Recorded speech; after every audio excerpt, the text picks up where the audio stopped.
I still remember the way laughter curled around me like a noose that day, sharp and bitter, when I first mentioned what I was studying. My family, my mother, brothers, and a few close relatives sat in the living room, their eyes glinting with skepticism, each wave of their laughter a carefully crafted weapon. "You're losing your mind, Claire," my older brother David had said, his voice a mocking pitch that cut through the air. "Ghost signals? Are you serious? You'll disgrace us all." I had tried to explain.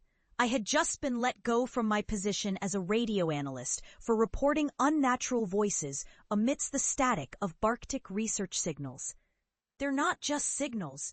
They're echoes from those who were lost," I pleaded, desperation wasting my words. "I know they're real. I hear them." But my words fell on deaf ears. "Delusional," my mother had whispered, shaking her head, the disappointment seeping from her like an icy fog. Each of them had turned away from me, leaving me to drown in my own sorrow and solitude. The ridicule cut deeper than I had anticipated, and in that moment I felt the last ties to my family snap. What they didn't know was that the mockery only fueled my obsession. I retreated into the cold embrace of the Arctic's darkness, where I meticulously cataloged spectral frequencies dismissed as mere ice interference. I pored over waveforms, searching for something, anything that could prove my sanity, even as the world continued to turn its back on me.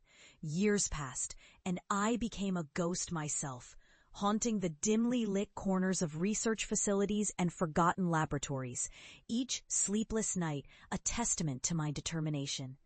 I endured it all. The isolation, the endless nights filled with static and whispers, the creeping madness that threatened to swallow me whole.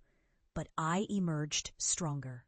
Hardened by an understanding of the unseen, the echoes of long-dead explorers. And then it happened. I discovered the truth hidden beneath layers of noise. Those voices were not mere remnants of the past. They were warnings, cries for help, urgent messages that transcended time and space.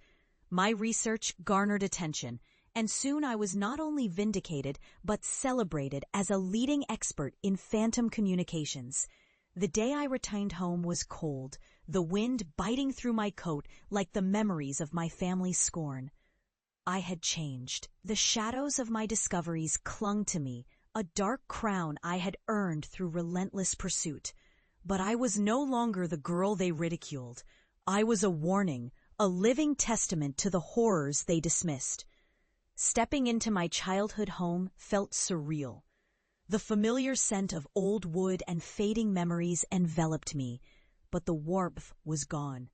My family stood there, each face a canvas of disbelief, regret, and fear. They had heard my name whispered in the news, read the articles that called me the voice of the damned. I could see their hesitation, the flicker of recognition in their eyes, watching me as if I had returned from the abyss. "Claire," my mother finally broke the silence, her voice trembling. "You look different." I smiled, though it felt more like a grimace. "Oh, I am. You might say I've seen things." They didn't understand, and I relished in that ignorance.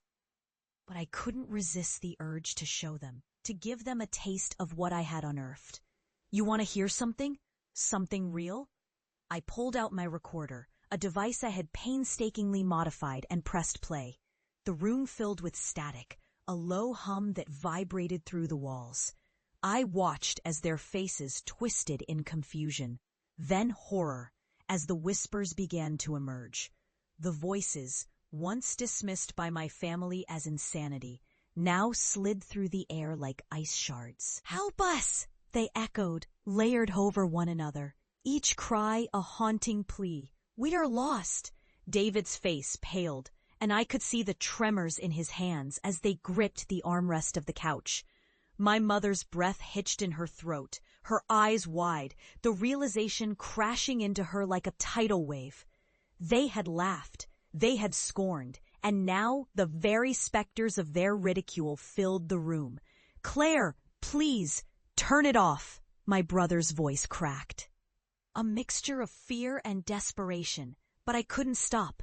I had become the vessel for their torment, the herald of what they had dismissed.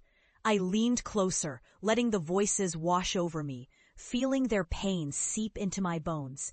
"It's real," I whispered, my voice steady amid the chaos. "This is what I've been trying to tell you all along." As the last echoes faded, the air grew heavy with the silence of their disbelief shattering. I saw it, the dawning horror in their eyes, the understanding that the shadows I had chased were now part of their reality. "Claire, I'm sorry," my mother choked out, tears streaming down her cheeks. But it was too late. They had laughed at my obsession, and now they were confronted with the weight of their mockery.